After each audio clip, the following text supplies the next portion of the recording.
ಇನ್ನು ಮಳೆ ಇಲ್ಲ ಅಂತ ಮುಗಿಲು ನೋಡ್ತಾ ಇದ್ದ ಕರ್ನಾಟಕದ ಜನರಿಗೂ ಕೂಡ ಮಳೆರಾಯ ಈಗ ಸ್ವಲ್ಪ ಕೃಪೆ ತೋರೋದಕ್ಕೆ ಶುರು ಮಾಡಿದ್ದಾನೆ. ಆದರೆ ಸದ್ಯ ಸುರಿತಾ ಇರುವಂತಹ ಮಳೆ ಕರಾವಳಿ ಮತ್ತು ಘಟ್ಟ ಪ್ರದೇಶಗಳಿಗೆ ಮಾತ್ರ ಸೀಮಿತವಾಗಿದೆ. ಕನಿಷ್ಠ ನಮ್ಮ ನದಿಗಳು ಇದರಿಂದಾಗಿ ತುಂಬುವಂತಹ ಸ್ಥಿತಿ ಆಗುತ್ತಾ, ಆ ಮೂಲಕ ನಮ್ಮ ಜಲಾಶಯಗಳು ತುಂಬುತ್ತಾ ಈ ನಿರೀಕ್ಷೆ ಇದ್ದೇ ಇದೆ. ಹಾಗಿದ್ರೂ ಕಲ್ಯಾಣ ಕರ್ನಾಟಕ ಮತ್ತು ದಕ್ಷಿಣ ಕರ್ನಾಟಕದ ಏನೋ ಬಯಲುಸೀಮೆಯ ಪ್ರದೇಶಗಳಿಂದವೆ ಇಲ್ಲಿ ಮಳೆರಾಯನ ಜಪ ಇನ್ನೂ ಕೂಡ ಮುಂದುವರೆದಿದೆ.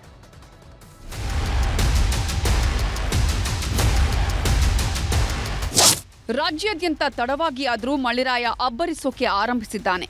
ಮಹಾರಾಷ್ಟ್ರದ ಘಟ್ಟ ಪ್ರದೇಶಗಳಲ್ಲಿ ಸುರಿತಿರೋ ಮಳೆ ಕೃಷ್ಣ, ದೂದ್ಗಂಗಾ, ವೇದಗಂಗಾ ನದಿಗಳನ್ನು ಭೋರ್ಗರೆಯುವಂತೆ ಮಾಡಿದೆ. ಹೀಗಾಗಿ ಮಹಾರಾಷ್ಟ್ರದ ಮಳೆ ಬೆಳಗಾವಿ, ಬಾಗಲಕೋಟೆ ಭಾಗದಲ್ಲಿ ಪ್ರವಾಹ ಪರಿಸ್ಥಿತಿ ಸೃಷ್ಟಿಸಿದೆ. ಜೊತೆಗೆ ಕರಾವಳಿ, ಮಲೆನಾಡು ಭಾಗದಲ್ಲಿ ಧಾರಾಕಾರವಾಗಿ ಮಳೆಯಾಗ್ತಿದೆ. ಮಹಾರಾಷ್ಟ್ರದಲ್ಲಿ ಸುರಿತಿರೋ ಮಳೆ ಬೆಳಗಾವಿ ಜನರ ಬದುಕನ್ನ ಮೂರಾಬಟ್ಟೆ ಮಾಡಿದೆ. ಹಗಲು ರಾತ್ರಿ ಎನ್ನದೆ ಮಳೆ ಸುರಿಯುತ್ತಿದ್ದು ರಾಜ್ಯಕ್ಕೆ 1 ಲಕ್ಷ ಕ್ಯೂಸೆಕ್ ನೀರಿನ ಒಳ ಹರಿವು ಹರಿದು ಬರ್ತಿದೆ.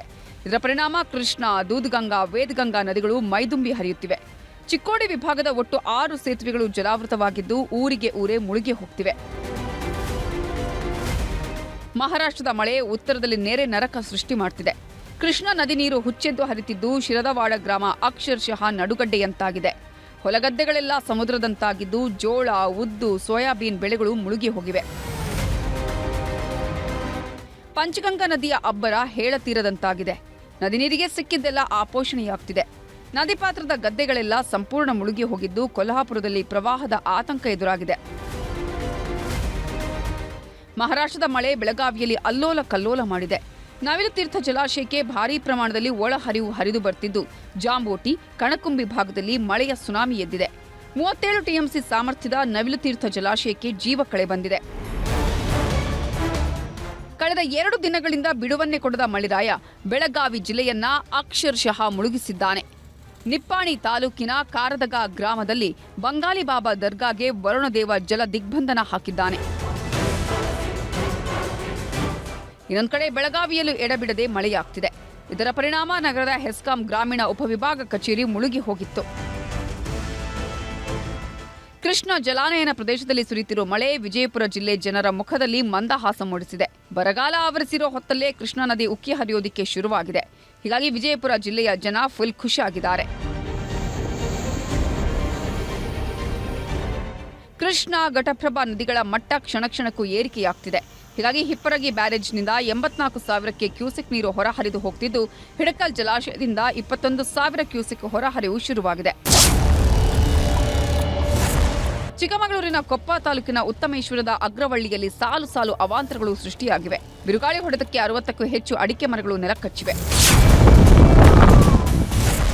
ಚಿಕ್ಕಮಗಳೂರಲ್ಲಿ 3-4 ದಿನದಿಂದ ಸುರಿತಿರೋ ಮಳೆಯಿಂದ ಮೂಡಿಗೆರೆ ಬೆಳ್ತಂಗಡಿ ಗಡಿಯಲ್ಲಿರೋ ಬಂಡಾಜಿ ಜಲಪಾತ ಮೈದುಂಬಿ ಧುಮ್ಮಿಕ್ಕುತ್ತಿದೆ. ಜನ ಟ್ರಕ್ಕಿಂಗ್ ಮೂಲಕ ಬರ್ತಿದ್ದು ಜಲಪಾತದ ಮೇಲ್ಭಾಗದಲ್ಲಿ ಸೆಲ್ಫಿಗೆ ಮುಗಿ ಬೀಳ್ತಿದ್ದಾರೆ. ಕಳಸ ತಾಲೂಕಿನಲ್ಲಿ ಎಡಬಿಡದೆ ಮಳೆಯಾಗ್ತಿರೋದ್ರಿಂದ ಎಸ್ಕೆ ಮೇಗಲ್ ಕೊನೆಗೋಡು ಸಂಪರ್ಕ ಬಂದ್ ಆಗಿತ್ತು. ಬೃಹತ್ ಮರವೊಂದು ರಸ್ತೆಗೆ ಅಡ್ಡಲಾಗಿ ಬಿದ್ದಿದ್ದರಿಂದ ವಾಹನ ಸವಾರರು ಪರದಾಡಿದ್ದಾರೆ. ಮಲೆನಾಡಲ್ಲಿ ಮಳೆ ಅಬ್ಬರ ಶುರುವಾಗ್ತಿದ್ದಂತೆ ಚಾರ್ಮಾಡಿ ಘಾಟಿಯಲ್ಲಿ ಜಲಪಾತಗಳ ಜಲವೈಭವ ಶುರುವಾಗುತ್ತೆ. ಘಾಟಿಯ ರಸ್ತೆಯುದ್ದಕ್ಕೂ ಜಲಪಾತಗಳು ಸೃಷ್ಟಿಯಾಗಿದ್ದು ಪ್ರವಾಸಿಗರು ಕುಣಿದು ಕುಪ್ಪಳಿಸುತ್ತಿದ್ದಾರೆ. ಮಳೆ ಅಬ್ಬರ ಜೋರಾಗ್ತಿದ್ದಂತೆ ಜಲಪಾತಗಳಿಗೆ ಜೀವ ಕಳೆ ಬಂದಿದೆ. ಶೃಂಗೇರಿ ತಾಲೂಕಿನ ಸಿರಿಮನೆ ಜಲಪಾತ ಮೈದುಂಬಿ ಧುಮ್ಮಿಕ್ಕುತ್ತಿದ್ದು ಅಪಾಯದ ಮಟ್ಟ ಮೀರಿ ಹರಿಯುತ್ತಿದೆ. ಉತ್ತರ ಕನ್ನಡ ಜಿಲ್ಲೆಯ ಹಾರವಾಡದಲ್ಲಿ ಕಡಲಕೊರೆತ ಶುರುವಾಗಿದೆ. ಮಳೆ ಆರ್ಭಟದ ಜೊತೆಗೆ ರಕ್ಕಸ ಅಲೆಗಳು ದಡಕಪ್ಪಳಿಸುತ್ತಿದ್ದು 2 ಮನೆಗಳು ಸಮುದ್ರ ಪಾಲಾಗುವ ಭೀತಿ ಎದುರಾಗಿದೆ. ಶಿವಮೊಗ್ಗ ಜಿಲ್ಲೆಯಲ್ಲೂ ವರುಣದೇವ ಕೇಕೆ ಹಾಕ್ತಿದ್ದಾನೆ. ಹೊಸನಗರ ತಾಲೂಕಿನಲ್ಲಿ 2 ದಿನಗಳಲ್ಲಿ 170ಕ್ಕೂ ಹೆಚ್ಚು ವಿದ್ಯುತ್ ಕಂಬಗಳು ನೆಲಕಚ್ಚಿದ್ದು 16 ಊರುಗಳು ಕತ್ತಲಲ್ಲಿ ಮುಳುಗಿವೆ. ಸಾಗರ ತಾಲೂಕಿನಲ್ಲೂ ವರುಣ ಅಬ್ಬರಿಸುತ್ತಿದ್ದಾನೆ. ಬಿರುಗಾಳಿ ಸಹಿತ ಸುರಿತಿರೋ ಮಳೆಗೆ ಮನೆಯ ಮೇಲ್ಛಾವಣಿಗಳು ದಿಕ್ಕಾಪಾಲಾಗಿವೆ. ಮಂಜುನಾಥ್ ಅನ್ನೋರಿಗೆ ಸೇರಿದ ಮನೆಯ ಮೇಲ್ಛಾವಣಿ ಕುಸಿಯೋ ಸೂಚನೆ ಸಿಕ್ತಿದ್ದಂತೆ ಎಲ್ಲರೂ ಹೊರಬಂದಿದ್ದಾರೆ. ಹೀಗಾಗಿ ದೊಡ್ಡ ದುರಂತವೊಂದು ತಪ್ಪಿದೆ. ಮಲೆನಾಡಿನಲ್ಲಿ ಭಾರೀ ಮಳೆಯಾಗ್ತಿರೋ ಪರಿಣಾಮ ಜಲಾಶಯಗಳಿಗೆ ಜೀವ ಕಳೆ ಬಂದಿದೆ. ಲಿಂಗನಮಕ್ಕಿ, ತುಂಗಾ ಹಾಗೂ ಭದ್ರಾ ಜಲಾಶಯಗಳ ಒಳಹರಿವು ಕ್ಷಣ ಕ್ಷಣಕ್ಕೂ ಹೆಚ್ಚಳವಾಗ್ತಿದೆ. ತೀರ್ಥಹಳ್ಳಿ ತಾಲೂಕಿನಲ್ಲೂ ಭಾರೀ ಮಳೆಯಾಗ್ತಿದ್ದು ಆಗುಂಬೆ ಮಾರ್ಗದ ಕೌರಿ ಹಕ್ಲು ಬಳಿ ರಸ್ತೆಗೆ ನೀರು ನುಗ್ಗಿದೆ. ಗದ್ದೆಗಳೆಲ್ಲ ಕೆರೆಗಳಂತಾಗಿದ್ದು ರಸ್ತೆಯೇ ಕಾಣದಂತಾಗಿದೆ. ಹೀಗಾಗಿ ವಾಹನ ಸವಾರರು ಪರದಾಡುವ ಪರಿಸ್ಥಿತಿ ನಿರ್ಮಾಣವಾಗಿದೆ. ದಕ್ಷಿಣ ಕನ್ನಡ ಜಿಲ್ಲೆಯಲ್ಲಿ ನೇತ್ರಾವತಿ, ಫಲ್ಗುಣಿ ನದಿಗಳು ತುಂಬಿ ಹರಿಯುವುದಕ್ಕೆ ಶುರುವಾಗಿದ್ದು, ಧರ್ಮಸ್ಥಳದ ಸ್ನಾನಘಟ್ಟದಲ್ಲಿ ನೇತ್ರಾವತಿ ನದಿ ನೀರಿನ ಹರಿವು ಹೆಚ್ಚಳವಾಗಿದೆ. ಫಲ್ಗುಣಿ ನದಿ ಕೂಡ ಹುಚ್ಚೆದ್ದು ಹರಿಯುತ್ತಿದೆ. ಉಡುಪಿ ಜಿಲ್ಲೆಯಲ್ಲೂ ಭಾರೀ ಮಳೆಯಾಗ್ತಿದೆ. 2 ದಿನಗಳ ಕಾಲ ರೆಡ್ ಅಲರ್ಟ್ ಘೋಷಿಸಲಾಗಿದೆ. ಬಿರುಗಾಳಿ ಜೊತೆಗೆ ಭಾರೀ ಮಳೆಯಾಗ್ತಿರೋದ್ರಿಂದ ಕಡಲ ತೀರದಲ್ಲಿ ಎಚ್ಚರಿಕೆಯ ಸಂದೇಶ ನೀಡಲಾಗಿದೆ.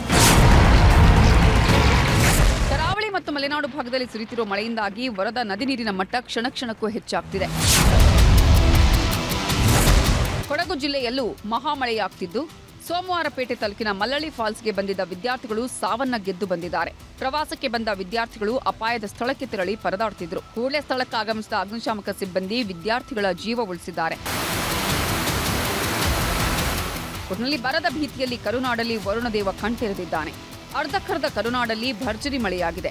ಆದರೆ ಕಲ್ಯಾಣ ಕರ್ನಾಟಕ, ಮಧ್ಯ ಕರ್ನಾಟಕ ಮತ್ತು ದಕ್ಷಿಣ ಕರ್ನಾಟಕದಲ್ಲಿ ಮಾತ್ರ ವರುಣ ಕಣ್ಣಾಮುಚ್ಚಾಲೆ ಮುಂದುವರೆಸಿದ್ದಾನೆ. Bureau report, news 18.